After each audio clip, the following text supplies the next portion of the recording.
have a spoiler alert up ahead, especially if you're watching Lego Masters right now. Please give me the name of the team that's going home.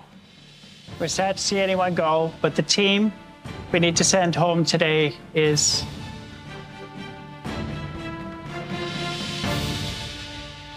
Alex and Tone. They nod and look down. After a spirited Alex Wicked and team Tone. challenge, Toronto brothers Alex and Tone Bailey were the latest to get eliminated on Lego Masters Season 4, of course, airing on CTV2. So for a look at their journey and what's ahead for the dynamic building duo, we'll welcome Alex and Tone to CP20 for breakfast. Gentlemen, thanks for being here. I suppose you being here means it didn't quite go the way, as we saw, that you wanted it to go last night. But Alex, what did you take from this Lego Masters experience? What was it like? It was amazing to be able to share this experience with my brother. I mean, being on the show, I'm more of a bionicle builder, but being on the show was just so fun, and being able to share this experience with you was amazing. Yeah, me too. You feel the same way, Tone? Absolutely, absolutely. Yeah. I'm not a Lego builder. But really? No, not at all. Not even at all? Not even at all. But okay. Alex hit me up and he was like, hey, the casting producer would like to be on the show, so like, do you want to audition with me? And I was like, yeah, let's give it a shot. Let's see what we can do. So you're older than Alex, so growing up... No, Alex is the older one. The other way around. Yeah. Okay, sorry. My brother and I would get mixed up like that too. And so, did you play with Lego, but you didn't let him share when you were growing up, or what happened? Break it down. Nah, it was a mutual collaboration. We all played with Legos as kids. I first got one, surprisingly, from like a McDonald's like play set, actually. Yeah. And then my mom got us like the Lego Mars one, and I had like this pump track that was so fun. I remember playing with the living room, and our other brothers would actually play it all together. I think Lego is arguably the greatest toy that's ever been created.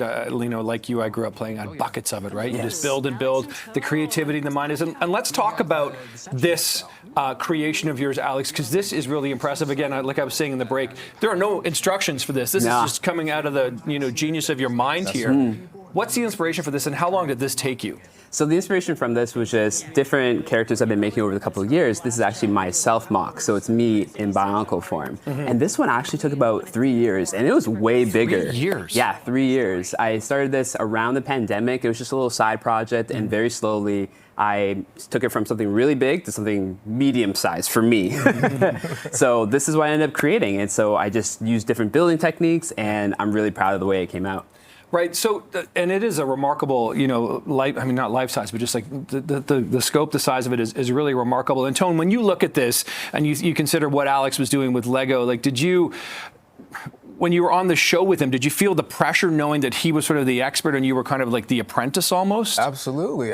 When we tackled the building on the show, it was like, okay, you handle all the like structural format stuff, the technical part, and I'll handle the aesthetics. Yes. Okay. And I was like, kind of putting stuff together, but I didn't really know what I was doing. It was mostly him steering the ship and trying to be supportive of him. Right. And that's great. I mean, that's a great younger, older brother sort of dynamic there for sure. What do you feel like you learned or took away from it, Tone, from that experience of taking part in Lego Masters? I think that Lego is for everybody, and it's not something that you should ever think that you can't do, but there's different levels to it, and you can always learn from anyone who's using Lego. Exactly. Yeah.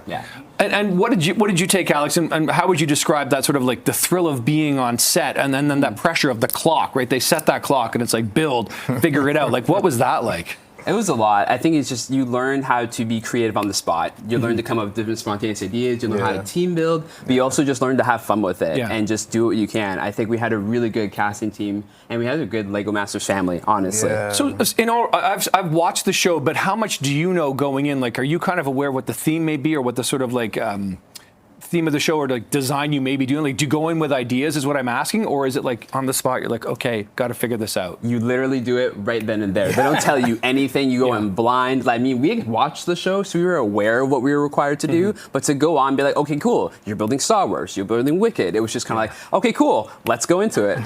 No kidding. Yeah. And Will Arnett is the host of Lego Masters, a very proud Toronto guy. Did he connect with you guys being with the Toronto connection? Absolutely. There was a bit in the show where we were like bonding over like St. Clair and Dufferin and like where locations are at. Yeah. He wanted me to do the splits for one bit in the wedding episode. Yeah. Oh, yeah. I didn't know you could do that. No, Did you know you could? yeah, I did. Yeah. So he dapped me up for that, and that was cool. Yeah, it was nice to bond with him. That's yeah. great. Yeah, I mean, he is so proud to be connected to Toronto, and, Yes. and that is absolutely amazing. So where do you go from here? I mean, the Lego Masters didn't go the way you wanted, Alex, but what do you hope that you can still do with Lego going forward? A lot of different things. I mean, I was at Bricks in the Six, which is a local Lego convention, which was really fun. Had to keep it a secret though. But I was really excited to meet different builders and to put my stuff out there. Recently, I've been working on my own ebook that talks about healthy footwear. So a lot of different ideas that I'm working on. Yeah. Hey, listen, Alex, Tone, pleasure meeting both of you today. Thank you. Congratulations. Sorry it didn't go as far as you wanted to on Lego no Masters, worries. but hey, been great to meet you this morning on CB24 Breakfast, and keep representing Toronto so well. Great Thanks to for meet having both of you. us. Thank you so much.